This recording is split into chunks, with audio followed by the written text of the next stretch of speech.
deal with catastrophic thinking? Does your brain assault you with a bunch of what if questions?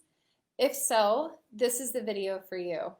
Today, we're going to learn about how to stop catastrophic thinking in 4 easy steps. If you struggle with anxiety, then definitely check out the other resources on this page. I'm Dr. Nicole Cain, and I am so happy to share with you a ton of free information on how to get your life back from anxiety.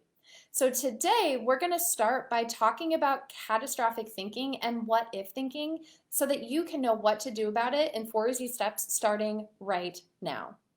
The first thing is to know what catastrophic thinking is.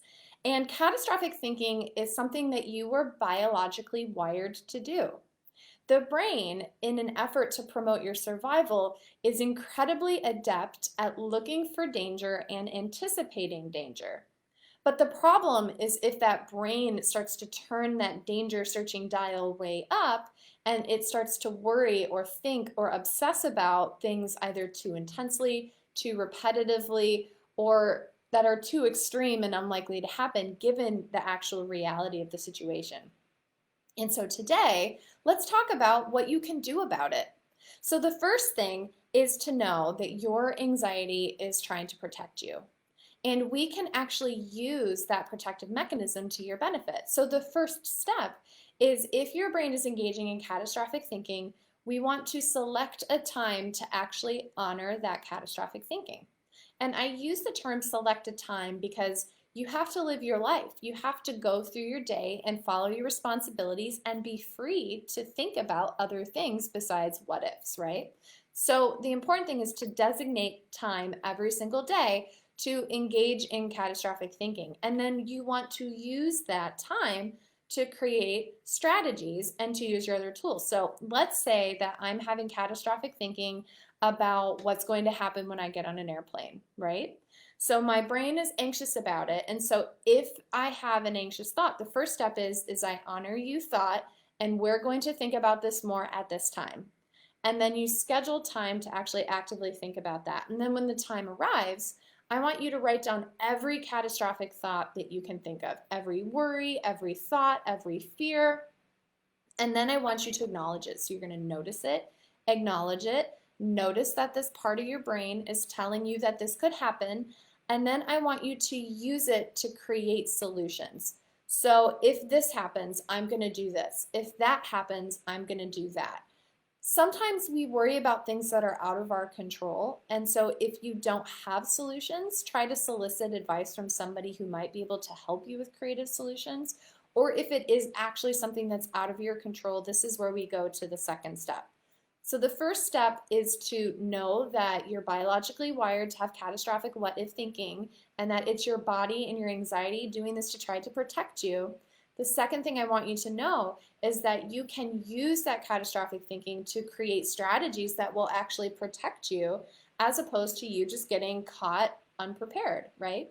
And so I want you to make a list, I want you to analyze, I want you to think about all of the things that could happen, and I want you to hold that reality in one hand, so right hand. So think about all of those things that you wrote down, acknowledge the possibility of catastrophe, acknowledge the possibility of worst case scenario, you have it written down, and then I want you to notice in the left hand other possible alternatives. So these alternatives could theoretically be positive. They could theoretically be neutral. And what I want you to do is to think about another way that this thing could go out, the other way that this could play out, the other way that this could happen, just other alternatives. And I want you to hold that reality in your left hand. Because what we want to do is we want to approach this from as truthful and honest and logical of a position as possible. So holding on to the catastrophe, using the catastrophe to come up with strategies so that you can protect yourself, which is what catastrophizing is trying to do, and then to also acknowledge that there may be other outcomes that are possible, and hold that truth in your left hand. So this is the difference between a waffle brain and a spaghetti brain, right? Spaghetti brains are when the thoughts are there all the time. I'm just worrying, I'm thinking, the anxiety is controlling me. It's like wearing a giant hot coat in the desert in the summer. Instead, you can choose in the desert in the summer to go into a nice air-conditioned room under your control and choose to put that coat on when you want, and then to use that to your benefit to strategize.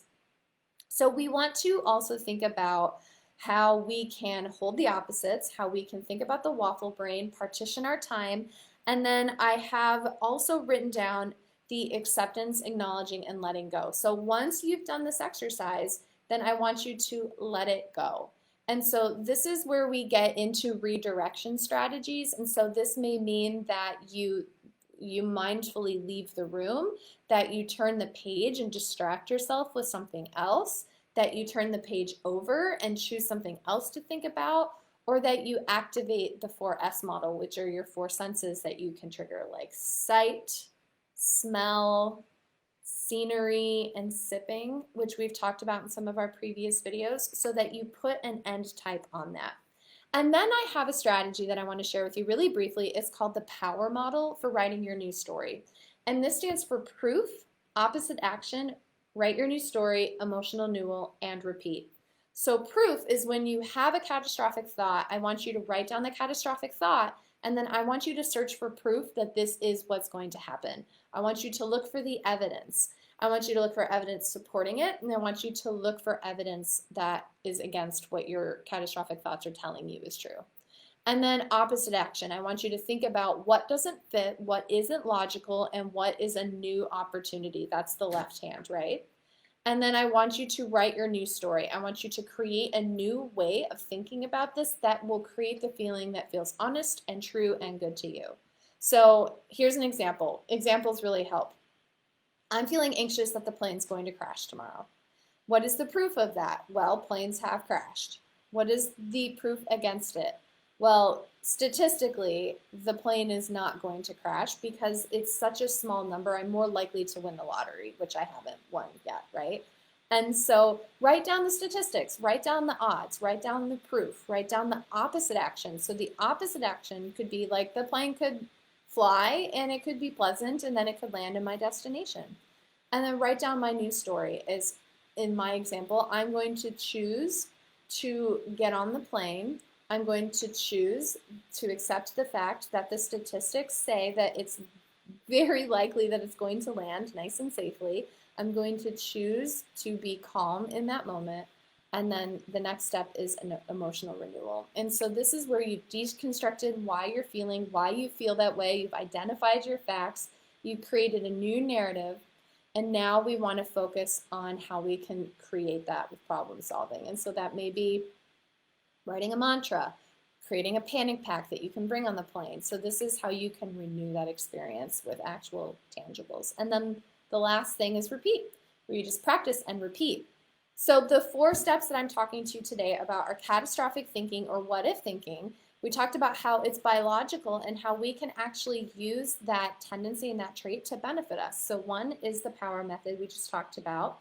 Number 2 is using the ego waffle brain, so you're choosing time to go in and deal with it. Number 3 is holding on to the opposites. And then number 4 is to reframe your thinking and using the anxiety. So this has been Dr. Nicole. We've been talking about anxiety today. I'm here every single week. There's tons of free content. And I want to make sure that you know about our Anxiety Freedom Wellness Springboard. If you're dealing with really extreme anxiety and if you're having catastrophic thinking, do the work. But if you need results and something to calm that anxiety right down right away, then check out the Wellness Springboard. This has a ton of information that you can start using immediately. I also have a couple of bundles in there that work really well. Like my go-to when I'm really anxious and I'm just like freaking out and I need something to stop it in its tracks is Calm on Command. And so that's one of the bundles that I'll tell you about in the Springboard. The Springboard is totally free and we'll make sure to give you the link in the comment notes. And so otherwise, I will see you next time. Let me know if there's topics that are interesting to you and we'll make sure to add them to our list. We'll talk to you later. Take care.